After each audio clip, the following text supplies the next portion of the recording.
चलिए अब हम देखेंगे आपकी एक्सरसाइज 2.2 से question number 9। Find the correlation coefficient between the yearly per capita income and the price index of the people of 6 different cities from the following data. City ABCDEF, yearly per capita income and price index.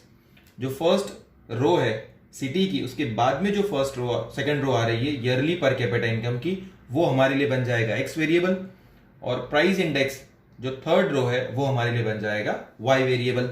ठीक है, तो सबसे पहले x और Y को column में लिख देते हैं, एक्स और यहां पर हम लिखेंगे वाई। ठीक है,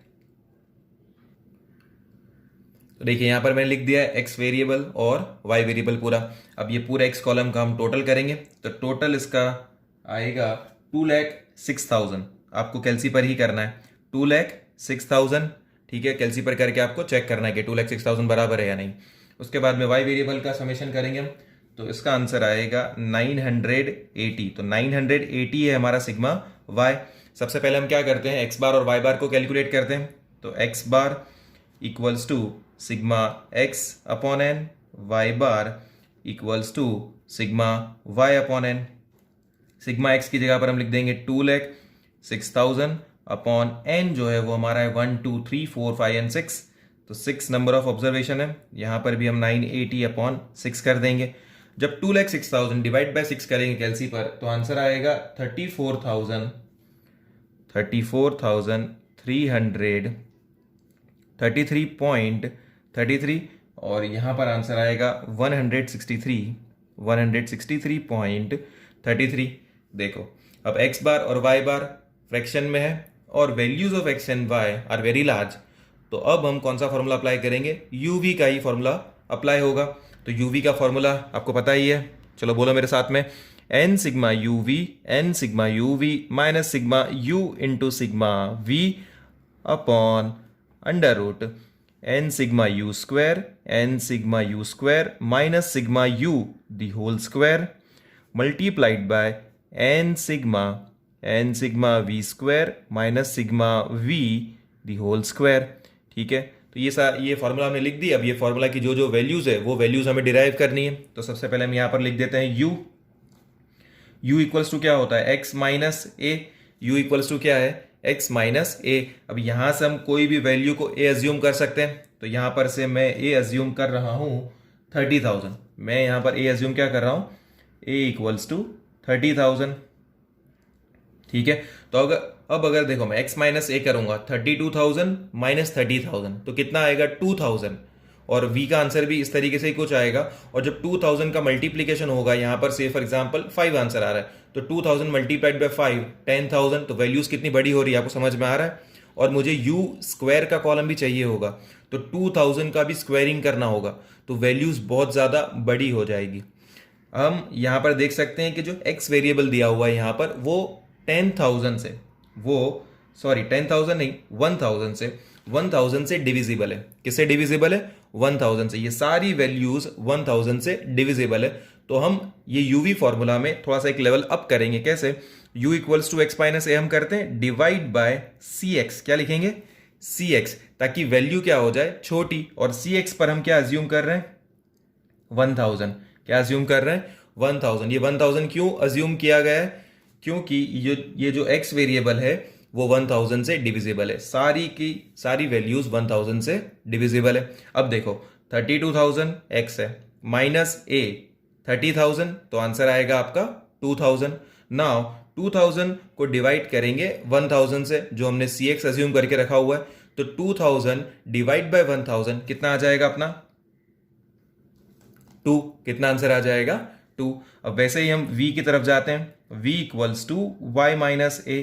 तो यहां पर मैं a अज्यूम कर रहा हूं 180। आप यहां ये वैल्यू में से कोई भी वैल्यू अज्यूम कर सकते हैं। मैंने यहां पर 180 अज्यूम किया हुआ है, a इक्वल्स टू 180। ठीक है, देखो अब यहां पर मैं करूंगा 120 माइनस 180, 120 माइनस 180, तो मेरा आंसर आएगा -60। कितना आएगा, -60। अब ये -60 जब मैं v स्क्वायर का कॉलम बनाऊंगा तो वो 60 का भी स्क्वायरिंग करना होगा, तो 3600। तो वैल्यूज काफी ज्यादा बड़ी हो जाएगी, आंसर डेफिनेटली आएगा, लेकिन कैलकुलेशन मेरी थोड़ी ज़्यादा हो जाएगी और टाइम मेरा ज़्यादा इसमें चला जाएगा। तो टाइम को शॉर्ट करने के लिए हम क्या करेंगे, v equals to Y minus A upon C Y. अब ये हम कब कर सकते हैं, जब ये जो सारे ऑब्जर्वेशन, सारी जो वैल्यूज हो वो किसी भी एक नंबर से डिविजिबल होनी चाहिए। जैसे यहां पर y जो है पूरा वो 10 से डिविजिबल है। किससे डिविजिबल है, 10 से। मतलब यहां की किसी भी वैल्यू को अगर मैं 10 से डिवाइड करूंगा तो आंसर जो है मेरा फ्रैक्शन में नहीं जाएगा, फ्रैक्शन में नहीं जाएगा। तो सी वाई को मैंने यहां पर एज्यूम कर लिया है 10, सी वाई को मैंने क्या यहां पर एज्यूम कर लिया है 10। तो y minus A, y 120 minus A is 180, तो माइनस 60 आया आंसर। अब माइनस 60 गेट्स डिवाइड बाय 10, तो आंसर आएगा माइनस 6। क्या आंसर आएगा, माइनस 6। उसके बाद में हम करेंगे यू वी, यू वी का कॉलम हमें चाहिए होता है, तो 2 मल्टीप्लाइड बाय माइनस 6, तो हमारा यहां पर आंसर आएगा माइनस 12। क्या आंसर आ जाएगा, माइनस 12। उसके बाद में हम कर देंगे यू स्क्वायर और उसके बाद में V square. Now U square, तो यू 2 है तो 2 का स्क्वायर कितना हो जाता है 4, वी माइनस 6 है, अगर हम स्क्वायरिंग करेंगे तो ये पॉजिटिव हो जाएगा, कितना 36। इस तरीके से हम सारी वैल्यूज को कैलकुलेट कर देंगे। देखो मैंने यहां पर सारी वैल्यूज को कैलकुलेट कर लिया है। सिग्मा यू आपको टैली करना है, कैलसी पर ही कैलकुलेट करना है, डायरेक्टली कॉपी मत करना। Practice is the most important thing in statistics. Sigma U equals to 26, sigma V minus 10, sigma you V 102, sigma you square 222, sigma we square 214। ठीक है, अभी सारी वैल्यूज को हम हमारी फॉर्मूला में इंपुट कर देंगे। एन की जगह पर आएगा 6 एन, और सिग्मा यू वी की जगह पर आएगा 102, सिग्मा यू की जगह पर हम लिख देंगे 26, सिग्मा वी की जगह पर हम लिखेंगे माइनस 10। उसके बाद में डिनोमिनेटर की वैल्यूज रखेंगे अपने, एन की जगह पर 6, और सिग्मा यू स्क्वायर हमारा कितना है 222, माइनस सिग्मा यू जो है वो हमारा है 26 का स्क्वायर कर देंगे, multiplied by under root N की जगह पर 6, और सिग्मा वी स्क्वायर हमारा आया है 214, माइनस सिग्मा वी कितना है माइनस 10, तो यहाँ पर हम रख देंगे माइनस 10 और उसका स्क्वायर। ठीक है, अब यहाँ पर हम करेंगे 6 मल्टीप्लाइड बाय 102, तो आंसर आ जाएगा आपका 612, 612। और 26 मल्टीप्लाइड बाय 10 यहाँ पर आएगा 260, और यहाँ पर माइनस है और ये भी माइनस, तो माइनस माइनस प्लस।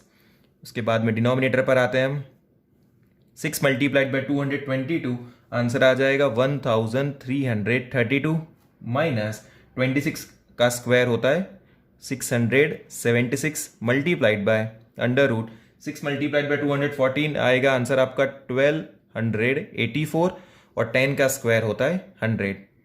ठीक है, ये माइनस 10 का स्क्वायर किया तो प्लस 100 और प्लस माइनस माइनस। ठीक है, अब ये जो है 612 प्लस 260 जब हम करेंगे तो आंसर आएगा 872, और यहाँ पर जब माइनस सिंप्लीफाई करेंगे, उसको माइनस करेंगे तो आएगा 656। यहाँ पर आंसर आपको मिलेगा 1184। उसको बाद में आपको डिनोमिनेटर को जब सिंप्लीफाई करेंगे तो आपकी वैल्यू आएगी 881.31, और जब ये आप सिंप्लीफाई करोगे तो वैल्यू आएगी 0.99, आर इक्वल्स टू 0.99। तो ये इस तरीके का सिंपल क्वेश्चन आपको एग्जाम में भी देखने को मिलेगा, जिसके 5 मार्क्स होते हैं। अब इसी की तरह एक क्वेश्चन आपके इलस्ट्रेशन में है, और वो है इलस्ट्रेशन नंबर 10। चलिए अब देखते हैं एक्सरसाइज 2.2 से question number 11। The following information is obtained to study the effect of the use of fertilizer on yield of corn in a rural area. Use of fertilizer, yield of corn per hectare. Find the correlation coefficient between use of fertilizer and yield of corn. Now use of fertilizer is our x variable and yield of corn per hectare is our y variable. तो सबसे पहले x और y को हम question में से copy कर लिख देते हैं यहाँ पर।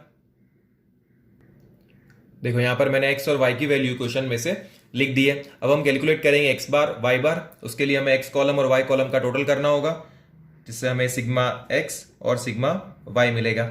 जब हम कैलसी पे ये कॉलम का टोटल करेंगे तो आंसर आएगा 8.6 तो सिग्मा एक्स 8.6 है और सिग्मा वाई आपका आएगा 400। ठीक है, X bar equals to sigma X upon N, Y bar equals to sigma Y upon N. Sigma X क्या है अपना 8.6 और एन अपना कितना है 1 2 3 4 5 एंड 6, तो total number of observation is 6। और सिग्मा वाई है अपना 400 अपॉन 6 यहां पर कर देंगे। अब जब 8.6 डिवाइड बाय 6 करेंगे कैलसी पर तो आंसर आएगा हमारा 1.43 और यहां पर हमारा आंसर आएगा 66.67। ठीक है, अब देखो एक्स बार और वाई बार दोनों का आंसर किस में आ रहा है, पॉइंट में आ रहा है, यानी कि फ्रैक्शन में आ रहा है। अब देखो एक्स और वाई की वैल्यूज जो है वो पॉइंट में भी है और वेरी लार्ज वैल्यू भी है, तो हम कौन सा फॉर्मूला अप्लाई करेंगे, यूवी वाला। तो r equals to n sigma you v minus sigma you into sigma we upon N sigma you square minus sigma you the whole square multiplied by under root N sigma we square minus sigma we the whole square. अब देखो यहां पर हम u column बनाएंगे, u equals to x minus a करेंगे, तो a हम यहां ये वैल्यू में से कोई भी एक वैल्यू को हम a अज्यूम कर सकते हैं, तो जो मैं a अज्यूम करने वाला हूं वो है 1.2। आप कुछ और भी अज्यूम कर सकते हैं, आंसर सेम ही आएगा। ठीक है, अब देखो a इक्वल्स टू मैंने 1.2 अज्यूम किया, क्या अज्यूम किया 1.2। अब 1.2 तो 1.5 माइनस 1.2 करूंगा, x माइनस ए 1.5 माइनस 1.2, 1.5 माइनस 1.2 कितना आ जाएगा 0.3, कितना आ जाएगा 0.3। अब देखो इस तरीके से मेरे सारे आंसर्स जो है वो u के पॉइंट में रहेंगे। उसके बाद में जब uv का मल्टीप्लीकेशन होगा तो वो भी पॉइंट में होगा, u स्क्वायर का जब कैलकुलेशन होगा तो वो भी पॉइंट में होगा। अगर मुझे ये पॉइंट में वैल्यूज नहीं रखनी है तो आप जानते हैं कि 10 से अगर मैं मल्टीप्लाई करूंगा 0.3 को, अगर मैं 10 से मल्टीप्लाई कर दूं 0.3 मल्टीप्लाइड बाय 10 तो मेरा आंसर कितना आ जाएगा, आप कैलसीफाई करके देख सकते हैं, आंसर आ जाएगा 3। अब देखो 3 फ्रैक्शन में से निकल चुका है। अब फ्रैक्शन में से निकल जाने से क्या होता है कि हमारी जो कैलकुलेशन होती है वो ज़्यादा आसान हो जाती है, हमारी कैलकुलेशन ज़्यादा आसान हो जाती है। अब मेरे को मल्टीप्लाइड बाय 3 करना है, तो u equals to x minus A, formula क्या है अपॉन सी एक्स, मतलब यहां पर मुझे 10, अगर मैं यहां पर 10 रख दूंगा, सी एक्स इक्वल्स टू यहां पर मैं अगर 10 रख दूंगा तो 0.3 डिवाइड बाय 10 करूंगा मैं, और अकॉर्डिंगली मेरा आंसर हो जाएगा 0.03। क्या आंसर हो जाएगा 0.03, जबकि मुझे आंसर क्या रखना है 3, तो मेरे को मल्टीप्लाइड बाय 10 करना है, तो मल्टीप्लाइड बाय 10 यानी यहां पर 10 आना चाहिए ऊपर, यानी न्यूमरेटर पर 10 आना चाहिए। तो मैं सी एक्स की वैल्यू क्या रखूंगा कि जिससे ऊपर 10 चला जाए, तो मैं सी एक्स की जगह पर रखूंगा, सी एक्स की जगह पर मैं वैल्यू रखूंगा 1/10, जिससे क्या होगा 1/10 यहां पर आएगा x minus A upon 1/10। Now upon का अपॉन गोज अप, तो 10 ऊपर आ जाएगा, x minus A multiplied by 10। इसका मतलब मुझे सी एक्स क्या रखना है 1/10, सी एक्स क्या रखना है 1/10, तो सी एक्स की वैल्यू कितनी होनी चाहिए 0.1। अगर मैं 1/10 कैलसीफर करता हूं तो सी एक्स कितना आता है, सी एक्स मेरा आ जाएगा 0.1। अब देखो ये हमारा 0.3 आंसर आया एक्स माइनस ए करने के बाद में। जब मैं उसको 0.1 से डिवाइड करूंगा 0.3, देखो आप 0.3 डिवाइड बाय 0.1 तो क्या आंसर आया 3, मतलब अब मैं यहां पर 3 रख सकता हूं। ठीक है, देखो जो हमने सी एक्स इक्वल्स टू 0.1 रखा, ये क्वेश्चन का लर्निंग पॉइंट है। जब इस तरीके से वैल्यू अगर आपको क्वेश्चन में पॉइंट में दी होगी तब किस तरीके से उसको डील करना है और कैसे आप अपने आंसर को आसान बना देना है और कम टाइम में उसको सॉल्व करना है। ठीक है, अब तो क्वेश्चन नॉर्मल हो जाता है, u equals to x minus A upon C X यहां पर हम लिख देंगे। उसके बाद में v के लिए v equals to Y minus a. अब a है, यहां पर से कोई भी वैल्यू हम रख सकते हैं, कोई भी वैल्यू a मान सकते हैं, तो a मैं यहां पर कंसिडर करने वाला हूं a equals to 60, a equals to 60। और सी वाई देखेंगे अगर आप ये y की सारी वैल्यूज तो 5 के डिविजिबल में, यानी 5 से डिविजिबल हो सकती है सारी वैल्यूज, तो मैं सी वाई यहां पर रखने वाला हूं 5, सी वाई यहां पर मैं क्या रखने वाला हूं 5 डिवाइड बाय सी वाई। ठीक है, उसके बाद में simple U V and U square और उसके बाद में वी स्क्वायर। देखो ये कैसे कैलकुलेट करेंगे, x माइनस ए 1.5 माइनस 1.2 तो 0.3 आंसर आएगा। 0.3 डिवाइड बाय 0.1 तो आंसर आ जाएगा आपका 3। अब वैसे ही यहां पर y माइनस ए 60 माइनस 60 कितना आ जाएगा 0। 60 माइनस 60 कितना आ जाएगा 0 और 0 डिवाइड बाय 5 ऑब्वियसली 0 ही आने वाला है। यू वी 3 मल्टीप्लाइड बाय 0 कितना आ जाएगा 0। अब नाउ u का स्क्वायर करेंगे यानी 3 का स्क्वायर 9 और यहां पर ये 0 का स्क्वायर 0। इस तरीके से ये सारी u की वैल्यूज और बाकी सारी वैल्यूज हम कैलकुलेट कर देंगे। देखो यहां पर मैंने सारी वैल्यूज को कैलकुलेट कर दिया है। Sigma u equals to 14, sigma v equals to 8, sigma uv equals to 90, sigma u square is 136 and sigma v square is 80। ठीक है, अब ये सारी वैल्यूज को हम फॉर्मूला में इनपुट कर देंगे। तो n की जगह पर कितना आएगा 6 और सिग्मा uv की जगह पर हम रख देंगे 90, सिग्मा u की जगह पर हम रखेंगे 14, सिग्मा v की जगह पर हम रखेंगे 8। ठीक है, उसके बाद में यहाँ पर अंडर रूट n की जगह पर 6 और सिग्मा u स्क्वायर हमारा कितना है 136 माइनस सिग्मा u कितना आया हमारा 14, तो ये 14 का स्क्वायर कर देंगे। उसके बाद में मल्टीप्लाई अंडर रूट n की जगह पर यहाँ पर रख देंगे हम 6 और सिग्मा v स्क्वायर कितना हो जाने वाला है 80। सिग्मा v स्क्वायर हो गया 80 हमारा यहाँ पर और सिग्मा v की जगह पर हम वैल्यू रखेंगे 8। ठीक है, और इसका यहाँ पर स्क्वायरिंग कर देंगे। अब 6 मल्टीप्लाइड बाय 90 आंसर आएगा कुछ आपका 540 और 14 मल्टीप्लाइड बाय 8 जब आप करोगे तो आंसर आएगा 112। उसके बाद में अंडर रूट 6 मल्टीप्लाइड बाय 136 कितना आ जाएगा आपका 816 माइनस 14 का स्क्वायर कितना होता है 196 मल्टीप्लाइड बाय 6 मल्टीप्लाइड बाय 80 हो जाएगा आपका 480 और 8 का स्क्वायर है आपका 64। 8 का स्क्वायर है आपका 64। नाउ 540 माइनस 112 कितना हो जाएगा 428 और 816 माइनस 196 आंसर आएगा आपका अंडर रूट 620 और यहाँ पर 480 माइनस 64 आंसर आएगा 416। उसके बाद में डिनोमिनेटर को सिंप्लीफाई करेंगे तो आंसर आपको मिलेगा 507.86 और जब आप इसको डिवाइड कर देंगे तो आंसर आपको मिल जाएगा 0.84 और यही हमें फाइंड करना था आर की value, that is correlation coefficient. ठीक है, तो ये हमारा क्वेश्चन नंबर 11 आपकी एक्सरसाइज 2.2 से कंप्लीट होता है। इसमें सिर्फ एक ही लर्निंग पॉइंट है कि ये cx की वैल्यू किस तरीके से हमें 0.1 रखनी है। ठीक है, अब ये सिमिलर क्वेश्चन जो इससे है वो है सिमिलर क्वेश्चन, एक तो इलस्ट्रेशन नंबर 11, इलस्ट्रेशन नंबर 12 और एक्सरसाइज का क्वेश्चन नंबर 10। ठीक है, तो ये आपको प्रैक्टिस अपने आप ही करनी है। So till then be safe and keep learning. This is Radiant Academy signing off.